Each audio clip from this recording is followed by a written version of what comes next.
Hi, and welcome back to my channel. In today's video, you will see my weekly reading vlog for the second week of May. Now, I'm sitting here doing this intro and first update, not in my usual stuff. I just got back from school, and I don't always quote-unquote dress up for school. I don't consider this like dressed up, but it looks more dressy. And I just filmed my Illumicrate unboxing for April, which will be going in May's unboxings because Illumicrate was late. I have, for some reason, gotten onto a bit of a graphic novel kick, but not like actually reading them quite yet. I've just been really intrigued by them and wanting to read more. So I checked out a few from the library. Yeah, I'm still going to be going ahead with my normal TBR, but I wanted to sort of dive back in, see what some of these are like, maybe get some of these read. This is, I've got to take off the stickers from my library and I'll arrange some of them while I'm at it. Okay, so it really started off with me getting a Dr. Who comic bind up at the book fair, which you will see in my reading haul for this quarter. I put a bunch of them on one of my wish lists and then decided I should actually read that and see if this is something that I'm interested in getting before I shell out the money for it. So I did get the 3 that my library has, as I just whacked myself in the ear. And so this is from the 9th Doctor, 10th Doctor, and 12th Doctor. They just announced who the 14th Doctor is going to be. So cool. So excited about that. I think that's going to be great. I'm going to give these a try. And then I decided that I wanted to just try some more. So I've read the first in the Mighty Jack books because it was on an SEASL list, and I thought it was pretty good. There is what I think, not being own voices, I think pretty good autism rep because his sister is on the spectrum, but I want to give it a try again, the second book in the series, to see if I want to continue reading this whole series. So I got a Miles Morales book. I've read the first one, but I don't think it was graphic novel, if I remember correctly, but it is written by Jason Reynolds, who I really enjoy it as I toss the book back. And then the other ones that I reserved, I thought I reserved all 5 of the Percy Jackson series, but there's only 4 here, and I probably don't have them in order. I should look and see, but I'm not going to worry about that right now. I'll be getting those so I can binge this entire series.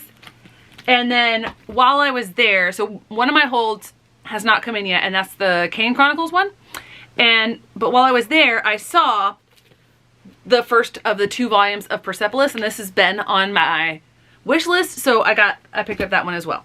I don't know, maybe I'll be going down. I looked through the manga shelves, but I'm a complete newbie when it comes to manga. I've never read it, actually, so maybe I should give it a shot. I'm not sure, but I'm going to start with these graphic novels and then see if I want to continue picking them up. I mean, it's not like I need help in meeting my Goodreads goal or anything. So I did this morning start the Crimes of Grindelwald screenplay. I think that's good timing because my cousin and I are going to go see the movie, the newest movie, on Saturday. I will be getting that screenplay as soon as it comes out. And unlike the first 2, it's being released 2 months later. It's being released in July. No idea why. And then I also have Rebel by Marie Lu, which is the 4th, like an add-on to the trilogy, and I'm not sure about that one yet. And then I did finish Ship of Magic, so part of me is like, should I pause my reading of the Live Ship Traders series so that I can read Hero of Ages this week and finish another series, which I probably will end up doing. So I started Mad Ship, which is the second one in there, and I've read about an hour or so of it, so we shall see. Those are my plans for this week. I'm going to definitely be finishing the 2 hardcover. I don't know. This will be nice to pick up these graphic novels and be able to speed through and get something read and just have some fun. So those are the plans for this testing week. I may even bring them into school with me and let kids borrow them for after testing.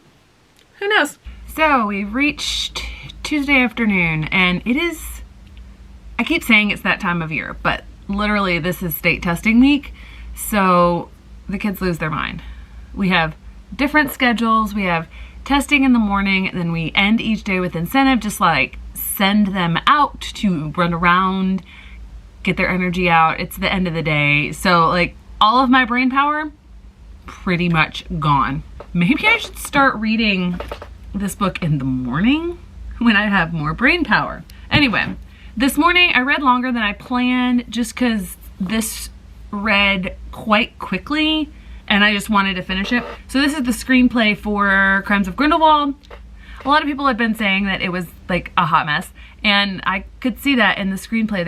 There were so many things in here, so many threads, everything going every which way, and by the time like reveals happen in the end, you're like, wait, what? How could she, what? Mainly Queenie is what I'm thinking of. So I have heard that the third one is much better, so I'm looking forward to seeing that on Saturday this week. So I might put my thoughts in Sunday, I might not. I'm behind on editing because I have a lot of clips for my library vlog, and it was taking forever to upload because I transfer them from my camera to my phone, and then a phone upload to Drive, and then download to my computer. And I realized yesterday all I had to do was plug my phone into my computer and I could get the stuff off of there. Now I still have to transfer them from my phone to from my camera to my phone because I have a really old computer, but all that time, yay. So now I'm going to go edit, drink some coffee, read some of that book, try to relax and gear up for another day of testing. Okay, so I'm gonna make this quick. I just finished filming my SCASL Book Award preview video, and it was much longer than I expected. I had a fairly good day. I didn't read as much this morning. It is taking me longer with Rebel and wanting to get back into this series, trying to remember these characters. I'm not sure what I think about Eden so far. He seems like he's got a bit of a chip on his shoulder because his brother's so famous, but I'm only 36 pages in.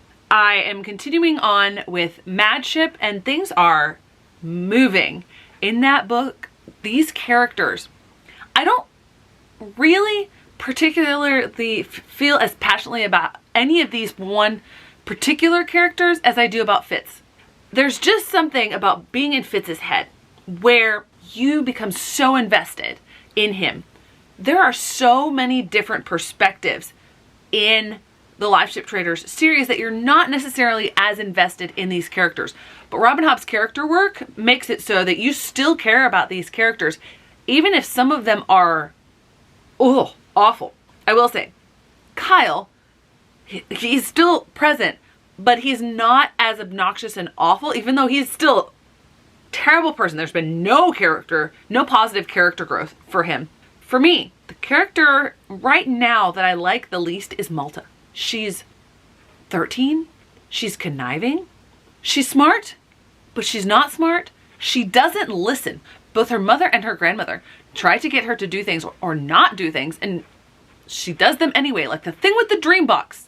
Told, don't do this. Don't watch this dream. What does she do? She sneaks out, she gets it, she watches it. The relationship that's building between Rintrou and the ship, the Vivacia, absolutely fascinating. And there are some things that have gotten sprinkled in. I'm so excited about connections with the fact that this is in the realm of the Elderlings. Really excited about this. I don't think, even though this is the second week of the Final Book Support Group readathon, I don't think I'm going to switch to Hero of Ages because I am so much in the realm of the Elderlings right now that for me to stop listening to Madship and then switch to Hero of Ages, I got to keep my massive book universes separate, at least for a little bit. I will finish Hero of Ages this month, just not this week, probably. So now I am going to, because that video is probably way too long, I'm going to go make some coffee. I'm going to go read a little bit about Ukraine, and then I'm going to settle in and listen to more of Madship. We have made it to Friday. I did not update yesterday because I'm still reading the same books.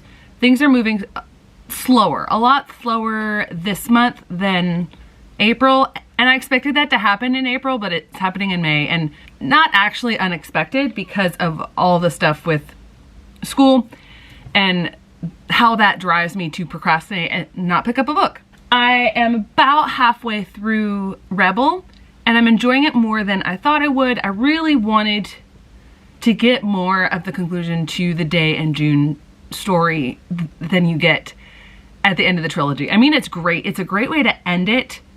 I'm not going to say anything more than that. It's not like the ending you would expect or want or anything. And I said I wasn't going to say more, and then I said more. Seeing more in this book, I really appreciate. So Gates of Europe, while I don't hate this book and I don't dislike this book, it's not necessarily what I want to be reading right now. I still, like, I want to read it, but I'm not compelled to get back to it. But I'm chipping away. That's what I do sometimes with books like this. And it's totally fine. I hope to spend some more dedicated time and finish it this weekend, which I think I can do. And then we get to Ship of Magic. Not Ship of Magic, Mad Ship. I already finished Ship of Magic. I hate the narrator, and it's definitely affecting my interpretation of my enjoyment of my experience, I should say. But when I realized how much the narrator was affecting the book, I could sort of separate that, just delve into the story. I love Robin Hobb's writing. Even in a book like this, a series like this with so many perspectives, so many. I usually do not like multi-perspective stories that have so many perspectives, just because you don't get enough time with each of these characters. And I still want more with all of the perspectives, all of the characters that we get, except for the one that I think is the sea serpents. That's fine. I like when it's in there. It plays a purpose. It opens a little bit of information and you're like, whoa. I don't care for more of that perspective. I think that's the right amount, but I still want more from all of the others, and I see why it's such a huge book. It's over 800 pages, and it needs to be that long. I want more of all of them. I'm so glad that Kyle has a much diminished part in this. I really love Althea. Right now, I think she's my favorite character. Is she perfect? By far, no. Robin Hobb does not write characters that are perfect. They're well-written characters, but they have such flaws and problems that they have to grow through and overcome. And she writes her villains really well. I do appreciate the way that the Vestrit families, all of those lines have come together with Kennit. I think with what's happening with Kennit, it's going to explore his character more. He's not one of those awful, terrible, like completely unredeemable villains like Kyle, but he's not good either. He's got major issues, and we're finding out more about why he has those issues. Wintro, oh, poor Wintro. The things that have gone on for Wintro, I see how conflicted he is. I see how he's still learning and growing, and the way that Kyle treats his own children. Ugh. And then Malta. I do not like Malta. I don't like her. Some people would say that she's acting more mature than a 13-year-old would, but the way that Robin Hobb writes her, I see how Malta is trying to act like a fully grown woman, but she still has all of the things of 13-year-olds. And I know that way too well because I teach middle school 13-year-olds. They think they're all that. I don't like Malta. And I don't like the fact that she won't listen. But then again, I think some of that for me is coming from the fact that I work with 12, 13-year-olds who don't listen. I'm fully invested in this, and I cannot wait to keep going. And in one of my Discord servers, someone had just finished Mad Ship and said, like, you know, vague posted about the ending, and I'm like, I'm reading that right now. And she's like, I've got one word for you, Malta. I'm like, great. What are you gonna do now, child? Lastly, I got some mail, which I'm really excited about. I went on NetGalley requesting binge.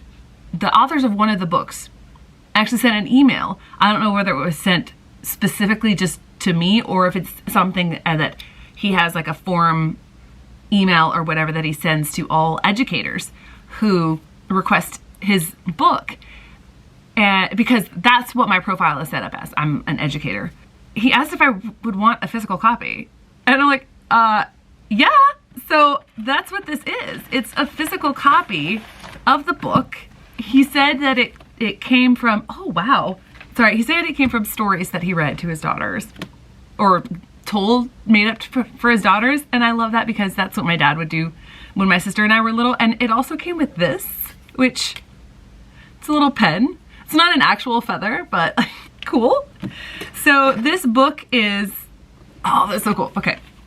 This book is called The Pennymoors, The Curse of the Invisible Quill. Oh, that's so cute. So it's got a little letter talking about this. I love the fact that this was born out of a story that a dad was telling to his kids. It's The Curse of the Invisible Quill, hence why they sent a quill, I'm sure. So I'm going to read the back. When her brother vanishes in the night, along with all she thought to be true of magic, Parker Pennymore must unmask family secrets, travel far beyond the castle walls, and convince her sisters Quinn and Evan to break a few laws along the way. But what's a hero's journey without a little rebellion? And I love that they're set in a library. So I don't know much about this, but I love the fact that they reached out specifically. And not only did he sign it, but his daughter signed it too, which is so cute. I don't know if you can see that on the camera. I'm really excited about this, and I think this is going to be an arc that I read. Wow, this is long for a middle grade. The font is small. Oh, there's a map. That's awesome. I love that. All writing is magic. That's so cute. It is 355 pages for middle grade with font that size. So I'm actually excited because it's a floppy book, and I'm just excited overall about this. And this turned into a really long update. Oops. So I'm going to end this here. I'm going to clean up after my run, and I'm going to edit my next video, which is going to go up Monday before you see this, and maybe get some things done.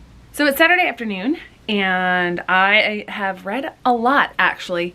I ended up deciding not to go see Secrets of Dumbledore today. Just as you have seen in the vlog so far, this week has just been a lot. And there's other things, just draining things, just with being a teacher, with testing, with all the schedule changes that I didn't go into the details of. And I just was like, I want a day where I can just chill, not really go anywhere, and read. I did go out to my mom and stepdad's last night so that my mom could take me to the start of a half marathon here that's point to point.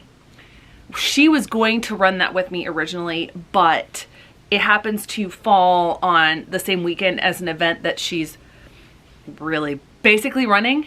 I'm gonna pause for just a second because my battery light is flashing and change that. So she ended up not being able to run with me, but what that meant was instead of playing my music from my phone and for both of us to hear, which for some annoying reason drains the battery super quickly, but instead of playing music, I brought along my Aftershocks headphones and listened to Madship.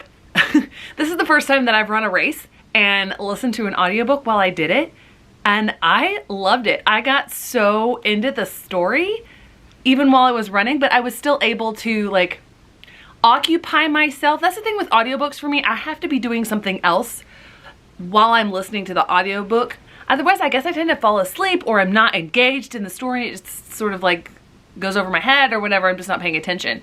But with running the race, I clearly remember just about everything that I went over. I listened to about 10% of the book. So I did slow it down from 3 times speed to 2 times speed, just because I knew there would be a lot of extra noise going on.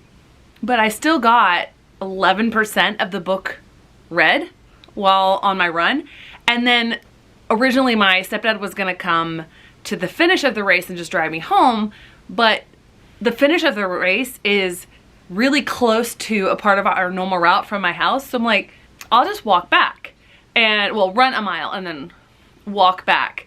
It's about 4 miles from that point. So I had a nearly 3-mile walk back. I just got to listen to more of Madship. I love this book so much. There's so much that Robin Hobb is revealing in this series, and so many connections being made, and the stuff with Wizardwood and what's going on with that. Oh wow. So obviously I can't give details because it's the second book in the second series. I can see how my updates from later series are going to get really complicated to go over because everything is so interconnected. I love it. I have an appreciation now for the perspectives from the serpents, because there was one scene that I read today that I just went, oh, because it connected so many things. That's the problem. I can't put it into words because spoilers. That was so much fun to be able to combine running with reading. Another good note, I finished Rebel. So I haven't put it through Compile yet. This will probably be a 3.5, maybe 4-star read, probably a low 4-star. Not because the book is bad. This book is not meant to provide a really stellar plot on its own. It's not a standalone. You need to have connections to the characters before you can read this book. You don't need to know the plot of the trilogy to read this book, but obviously to have connections with the characters, you're going to have to read the trilogy. This feels like fan service in the best way. That's the best that I can describe this as. The plot really stands on its own. I wished there had been room for a little more development of Eden, because while he is one of the main perspectives in here, he never really gets established on his own for what he can do, and he does feel a little bit like the male version of a Mary Sue, a character that is just good at everything. Even though he's not necessarily good at the physical stuff, his brother, Day, like trains him, like takes him on an excursion once. I don't know. Eden's character is ultimately a little unsatisfying, and the way they resolve things, it's super quick, but it's just one book. Definitely fan service here, but in the best possible way, like I mentioned already. My plan for the rest of the day is to pick up one of my, I almost said ebooks, one of my graphic novels. Probably Persepolis is what I'm feeling in the mood for, and I'm gonna do that to give my Kindle more time to charge, because even though I haven't really been using it, if it sits there on, the battery drains. Like, it's turned on, but I haven't opened it or anything. Explain why the battery would go down. Makes no sense. Anyway, I'm gonna let that charge because there's an arc that I have access to, but it's apparently already published and the sequel's already published. I don't understand that, but it's this thing, someone from the company, I think it's Book Sirens, reached out to me on Goodreads, giving me an invite to this. I haven't read any arcs from it yet, but I have to finish that arc and review it to get access to others. I don't know that I need it with NetGalley, but it's nice to be needed. But I have like 30 days or 29 days now to get that read, because there's a time limit on it. So I'm going to read that graphic novel, almost an ebook again, and then I'm gonna read that arc, which is called The Sunken City. A little bit of a setup. It's a pirate girl who is a witch also. Then there's a shipwreck and she falls beneath the sea and gets to this sunken city and is apparently the princess of this place because her actual father is the king. Okay, we'll see. So I'll probably finish this vlog a little bit later today, but I wanted to pop on because I just finished one of the arcs that I got. Not one that I got from NetGalley, one that I got from Book Sirens. I started my review with, what did I just read? This book. Hot mess central. Like, it epitomizes the car wrecks that you look at and you can't look away. One of the other ways I described it in my review is take every trope in YA fantasy romance, throw them all into the book, and they come to life and take over the plot. Like, there's zero character development. It's just trope after trope after trope after trope after trope, and then, hi, here's your book. It was terrible. But I couldn't stop reading. I mean, I still managed to give it 2.5 stars. just because clearly, like, I didn't enjoy my time, but like, I did not enjoy it. It made me laugh. It wasn't supposed to make me laugh, but it made me laugh with everything that happened. That's all. So I decided I'm gonna go ahead and close out the vlog instead of waiting until later in the day, just because I wanted to get it edited and exported and uploaded and all that good stuff. So just a recap of what I have read this week. This was my primary read throughout the week. Spent some time talking about it. Fun read, not anything spectacular. This is the, I believe, 6th and final series that I finished over these 2 weeks. It might be 5th, I can't count, 5th or 6th. So for a final book support group, this is the 2nd week of that. I finished this. I didn't really finish any other series, although I did continue the Live Ship Traders series. So that is a step in the right direction, and I will finish that series next week. I started and finished that. Well, started, continued, and will finish that series all in 3 weeks. Can you tell that I like Robin Hobb's books? I think part of why I laugh so much about the Sunken City, why it bothered me so much, is because I'm reading the Live Ship Traders series, which is well done and includes all the sea aspects and pirates and etc. There's my laughing review in the clip that you just saw of that. But in between finishing Rebel and starting and finishing the Sunken City, I picked up Persepolis. Wow. I have already requested the 2nd book. It is sometimes published and sold as a bind up of the 2, like The Complete Mouse, which this book is often compared to. This is actually one of my first translated works.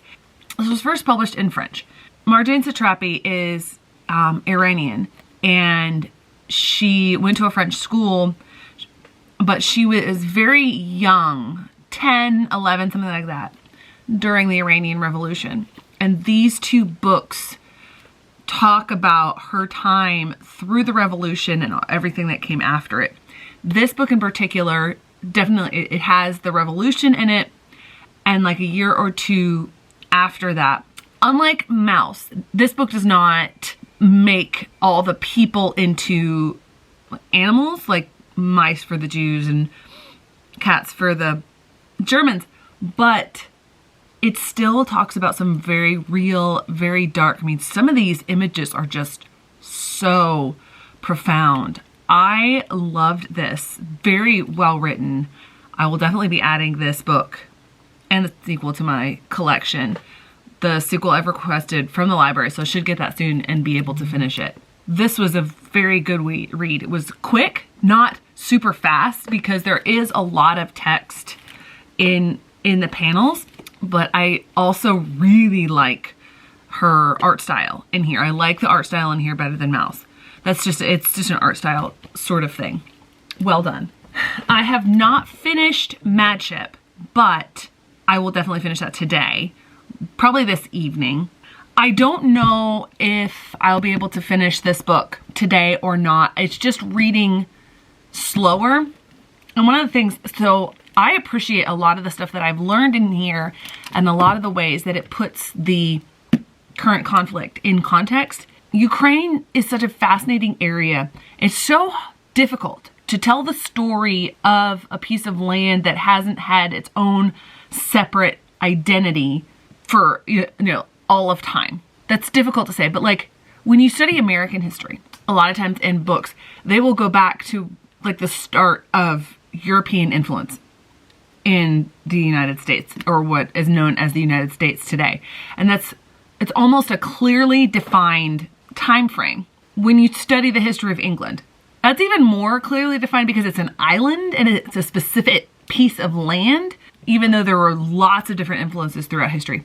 But when you're looking at this land, because it's in the middle and there's lots of different things that went on, lots of different empire influences and all that sort of stuff, I think it's more difficult to tell the story.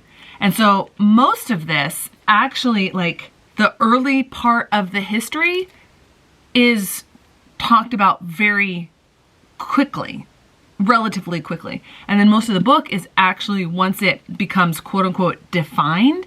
I think right now I'm in the interwar period between World War I and World War II. So it's interesting, it's just not reading very quickly, and I have about 80 some pages left to finish it. It feels a lot thicker than it is. So yeah, 88 pages to finish this. I don't know if I'll finish it today, but I will finish it fairly soon, and I will pick up Red Famine. That's the other book for this month's Community Read Prompt. So overall, it feels like less, but I am catching up on my reading plans or goals or whatever, and I've got a few good ones left to read, and I'm excited about June when I will no longer have school stressing me out. Thanks so much for watching. I hope to see you in the next one.